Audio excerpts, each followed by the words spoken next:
biro ang kanilang pagtatago. Sa talas ng pakiramdam, isang kaluskos lang. Hindi mo na ito makikita. Ito ang mailap na Visayan Spotted Deer o Lagsaw.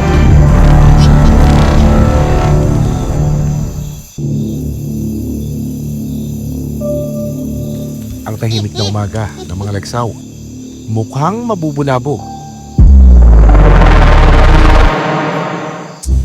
Pero bakit sa halip na magtago, sinalubong pa nila ang papalapit na tao?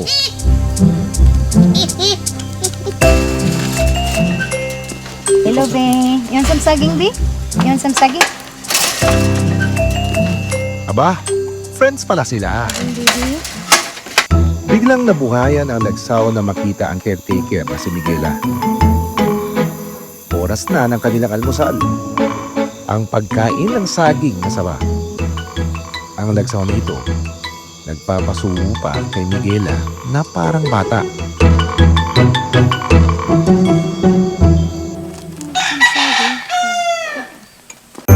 Ang usang si Baby, itinuturing daw niya na parang anak. Habang hinihimas, napapapikit na si Baby. Aba, sarap buhay. Siyempre, meron din silang playtime. Paboritong laruan daw ni Baby ang lagayan ng tubig. Gamit ang kanyang sungay, papagulungin niya ito. At ibabalik kay Miguela. Si Baby, hindi nag-iisa.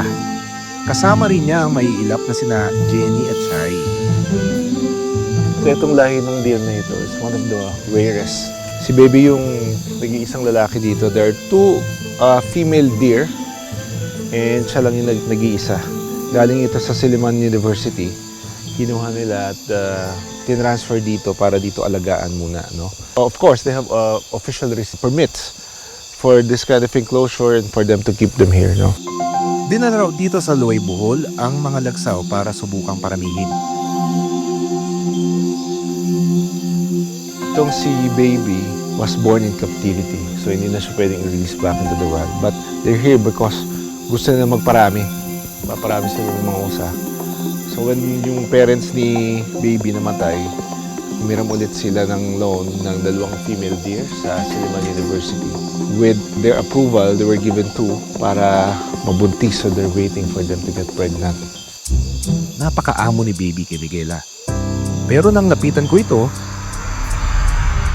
hindi basta-bastang hayop ang piniling alagaan ni Miguela. Dahil ang Visayan Spotted Deer o Lagsaw, endangered o nanganganib ng maubo sa wild. Ayun yung distinct na karakteristik nito mga Lagsaw na to. Tignan mo yung spots dun sa katawan nila. May makikita kang mga spot na ganyan. Sabi nila ng mga experts, they use that to blend in their environment, no? Para makapagtago sila.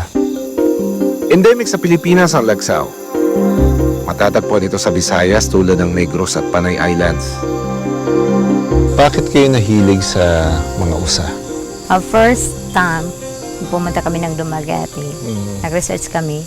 Nakita namin yung yung Lagsaw sa Silliman. So, doon nagsimula, nakita nyo lang. What about it that captured your interest? Iba talaga siya sa ibang usa, di ba? Iba malaki, sobrang laki. Iba yung tindig. Tindig at iba saka, yung... at saka yung kulay. Gaano katagal ang nangyari bago nyo talaga naka-acquire at naiuwi sila dito? 2 years or 3 years before na-approve yung permit ko. So, ganun katagal ang hinintay nyo? Yes, ganun Gusto nyo talaga? Gusto talaga. Una nilang nakuha ang magulang ni Baby sa isang taga-alaga ng usa sa Dumaguete. You have an agreement sa Silliman University? Yes, we have a papers agreement, MOA agreement.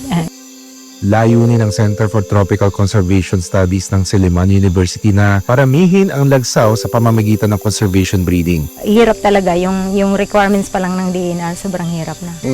Kasi first requirements is kailangan you have a capacity. Of course. And you have a facility. Yes. And then next, you have a on bet.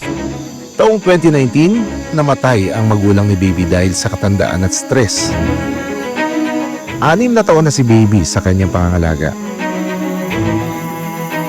Lalaking usa lang ang tinutubuan ng antler. Kada taon, napuputol ito kapag tapos na ang mating season. Pero makalipas ang 3 hanggang 5 buwan, muli itong tumutubo.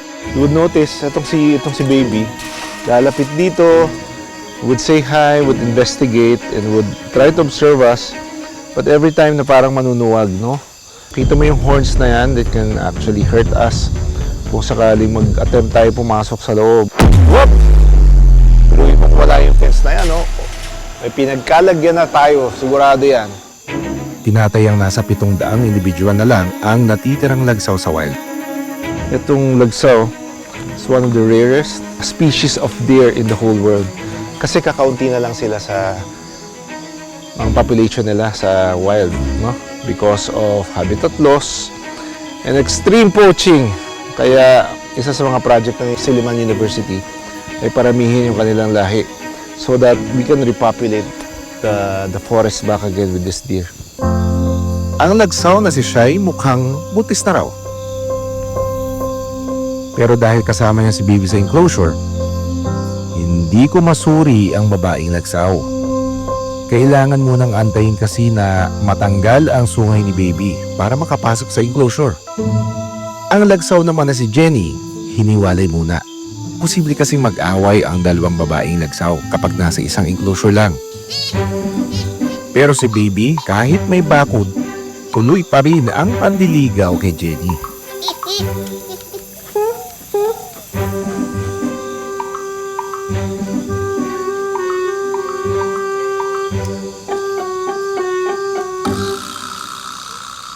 Ang Centrop ang may pinakamaraming captive population ng Visayan spotted deer sa Pilipinas. Mula sa 7 individual, naparami nila hanggat mahigit na 40 lagsaw ang nasa kanilang pasilidad sa loob lamang ng 3 dekada. Napansin ko na may sugat sa dibdib si Baby. May nakita ko sugat dito kay Baby, doon sa leeg niya, no? Kung papansin nyo dito, parang may mapula, tapos it's round, may nilalangaw, no? Karaniwan yan, siguro nakuha niya sugat dito sa enclosure, o kaya kagat ng mga insekto, or sa viral infection na usually results on its own. But since it's a wound, treat na rin natin kasi yun, sayang yun. Try lang natin na humingi ng tulong dito kay ma'am. Kasi kay ma'am lang siya lumalapit eh. Hahawakan lang yung sungay. And then, lilinisin lang natin. Bibigyan natin ng gamot. Okay. Okay na. Yeah. Okay na. Okay na, be. Okay na, be. Nakita ko ang dedikasyon at pasensya ni Miguela para sa mga lagsaw. If you want to really take care of wildlife, you have to go through the right process. Yes. May permits, meron kayong infrastructure, meron kayong capability.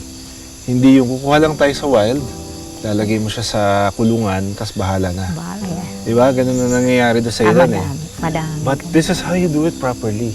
You go through the right venues, you secure the right permits, and you make sure that you have the capability to provide for them. In goal kasi endangered na talaga. So, I think kung marami na hindi nakakasya sa facility, why not? Need to balik in, return it in Negros. So ibabalik sa Silliman University. Oo. Kasi sila may protected area talaga Yeah. sila sa mga breeding nila na doon nila i-release sa wild. Yes, yes. Maraming salamat sa panonood ng Born to be Wild. Para sa iba pang kwento tungkol sa ating kalikasan, mag-subscribe na sa GMA Public Affairs YouTube channel.